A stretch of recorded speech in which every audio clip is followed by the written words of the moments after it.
everyone, it's Alex, and today I'm here to do my Nonfiction November TBR. With my TBR in general, I actually only have maybe 15 to 20 books left, and none of them are actually nonfiction. In fact, I would say overall with my reading experiences that when it comes to other TBRs like Victober, I think I'm really successful in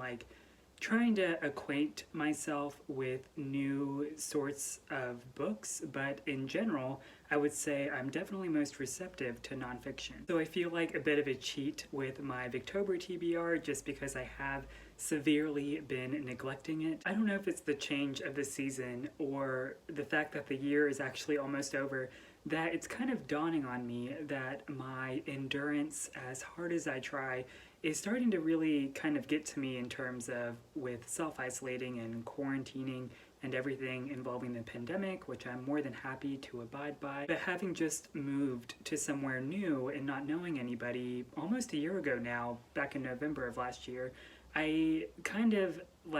feel a bit already exhausted or drained, thinking that next year is going to be probably the exact same thing of this same process. So my reading this year definitely has taken a nosedive in the aspect of kind of being what feels like to me I'm in the Truman Show. With reading, it's still enjoyable to me and certainly does help with a sense of time passing in general. And there's actually books I've read that I haven't even talked about yet on my channel that I really want to, including recently reading Jack by Marilyn Robinson, and I really want to share my thoughts. But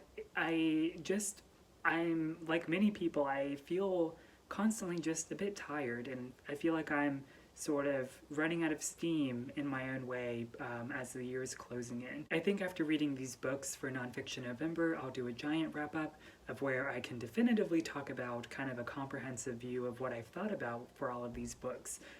It's just taking me a little while to get there, but I promise I'll be doing that at the end of November, which actually shouldn't be too hard because I think I'll get through these TBR books for Nonfiction November pretty fast. And I want to start off actually by mentioning the first two books being ones I saw over on Vanessa at Split Read's channel. Vanessa is great because she's basically my go-to for a bunch of nonfiction picks that I find I'm really interested in. The first one is Saigon by Phuc Tran, which is him recounting his adolescence moving from Vietnam to the United States to a very white area. And what really drew me into this is that Vanessa says something like that Phuc Tran kind of looks at how he can sort of figure out how to assimilate in the States by relying on things like his high school curriculum with his assigned reading. As the son of an Asian immigrant myself, I think I could really relate to this memoir, and I'm curious and excited to see how Phuc Tran uses these projections into kind of understanding what it's like, especially to live in a very white area, because I had a very similar upbringing in that way. And the second book that I heard Vanessa mention is The Body Papers by Grace Talusan. Similar to Phuc Tran, it seems like Grace Talusan, instead of Vietnam to the States like Phuc Tran, it's the Philippines to the United States, which I feel like I could really more specifically attach to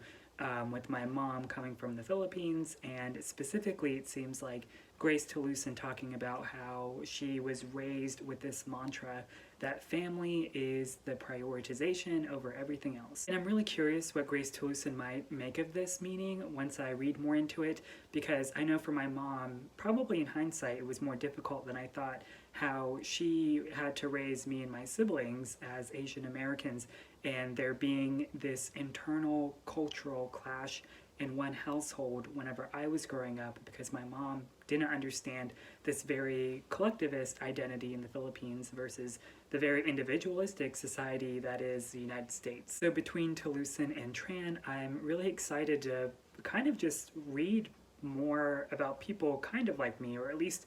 I can relate to in sort of these very immigrant narratives, thinking about how that's more unique of an experience that I think I constantly try to undermine, or at least in comparison to when thinking about my own life, even though I didn't immigrate here, but at least understanding or sympathizing what that experience might be like. And moving forward with the next book I want to talk about, kind of in a similar tone of the cultural context of the States, but more about the States' history, is a graphic memoir, and it's They Called Us Enemy by George Takei. This is actually about how George Takei recalls being in a Japanese-American internment camp during World War II. In case you don't know, these camps are part of the States' history that in my public education upbringing, at least, I don't remember specifically being taught about, mainly because it isn't good. The camps were initiated after the attack on Pearl Harbor and really was only a measure of precaution, which was code for racism. And not that I'm a huge George Takei fan, but I really had no idea that he went through this, and I think it's an opportunity for me to read about a experience and perspective that can only really make me more insightful about that topic and a part of the state's history. Up next, to round out my self-education in nonfiction from marginalized voices, I have Phuc by Tressie, McMillan, Cottom. I've heard that since Cottom is an academic, that she basically weaves together in these series of essays this very academic tone, but basically about the Black experience and being a Black woman, I think specifically. I've heard being both poignant and critical of race overall, from a systemic viewpoint possibly of what it means to be Black. Those are just my guesses of this book or collection of essays, but to me it sounds like a dream combo of maybe something like Trickmere by Gia Tolentino and Citizen by Claudia Rankine, which I would say is the highest of compliments if it's exactly what I think it is, so I'm really excited to get to this one. And finally, I have the smallest book on my TBR, which I've actually already read maybe at least 20 pages of because it's so short,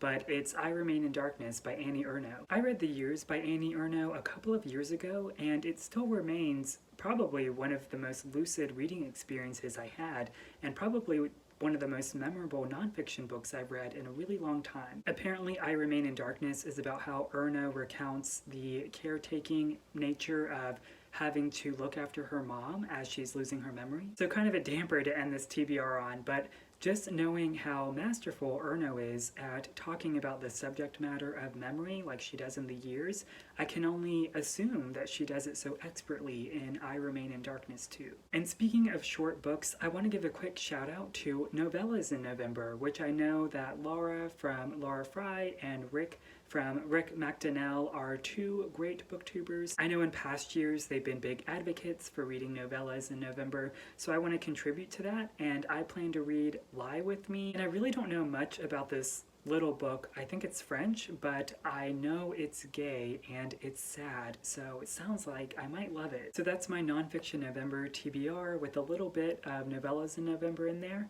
I would really like to know what you're reading for Nonfiction November so I can beef up my physical TBR. I also hope you're doing okay personally speaking, maybe if you're like me with the pandemic kind of weighing on you as of late. So if any of my friends happen to be watching this, I have to apologize in advance for probably all the constant snaps that you'll be getting from me in the next some weeks until the end of the year. As always, thanks for watching, and I'll see you next time.